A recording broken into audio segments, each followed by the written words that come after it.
What's good, y'all? Hope you had a great holiday. 2024 is almost here, so let's take a look at some of the best movies that came out this year. Now, starting off with what I think is the best movie to come out this year, Saw X. This movie probably had the best story throughout the entire Saw series, and it was just not only a great horror movie, just a great movie overall. A lot of the times you forget it's a horror movie, it was damn near drama. Next, I gotta put Barbie in here. Now, I don't know about you, but when I first heard that this movie was even going to be made, first thing I thought of was this is just going to be another girly movie about love, friendship, and happiness. I'm happy to say that that's not the case at all. This movie completely shocked me with where it went with the story. This movie had a fantastic mix of social commentary and entertainment. Next, I gotta talk about the movie that released the same weekend as Barbie, Oppenheimer. This movie was beautifully shot, well casted, and Christopher Nolan did his damn thing in this one. This movie is easily in everyone's top 5 best of 2023. Alright, jumping into some more, we got VHS 1985. The latest installment in the VHS horror anthology series. This one takes it back to the year of 1985 when things were cooler than they are today, and they put a big horror twist on it with about 5 stories, 4 or 5 horror stories, and they all somewhat tied together somewhat. It's enjoyable, you'll like it, go watch it. Even if you don't like horror, go watch it. It's very entertaining, it doesn't take itself too seriously, you're gonna love it. I promise you this list isn't all horror, but next we have Evil Dead Rise. Surprisingly, this movie is not a sequel to the 2013 Evil Dead remake. It is more of a reimagining reboot of the series. And the whole story takes place within an apartment complex instead of a forest. And the mother was completely nuts in this movie, unhinged to the max. I mean, look at her face. Great story, great horror thrills.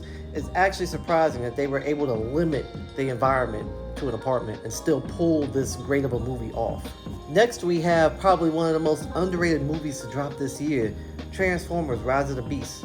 If you thought the Transformers series was dead and could not be revived beyond a shadow of a doubt, I'm here to tell you this movie revived the series in a way Michael Bay could never do it. New director, new cast, new characters, new story.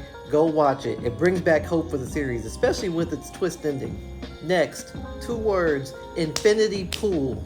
This movie was so wild and crazy, I didn't even understand the story when I first saw the trailer, and I'm glad I didn't because the movie explained everything and it was just a shock to see.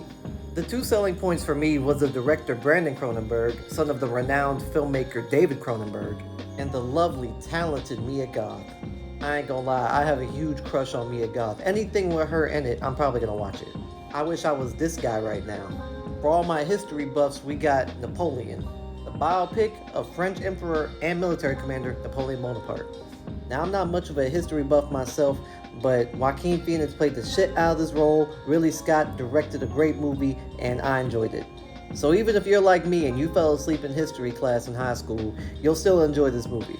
Now this movie right here, Talk to Me, I initially didn't give it a good review, basically because of the characters and the way the story was executed. But after watching it again, I realized I may have been a little harsh. The movie's not bad, but maybe the way the story was executed is just not for me. Still enjoyable, but it was still a great movie to sit through. It wasn't a bore at all, no boring moments. Characters were a little one-dimensional, but hey, it's still a good movie. I say go watch it. Give it a shot. And last, we got Scream 6.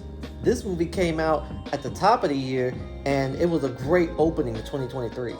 Ghostface was completely unhinged. He got everyone he can get his hands on. Jenna Ortega did a great job. Enjoyable movie, was a great opening to 2023, and that's why it's on this list. It's because of this movie that I'm excited to see where the series goes next, and I'm happy it still has some life left. Y'all let me know in the comments, what were your best movies of 2023? What did I miss? And I'll see y'all in 2024. Peace.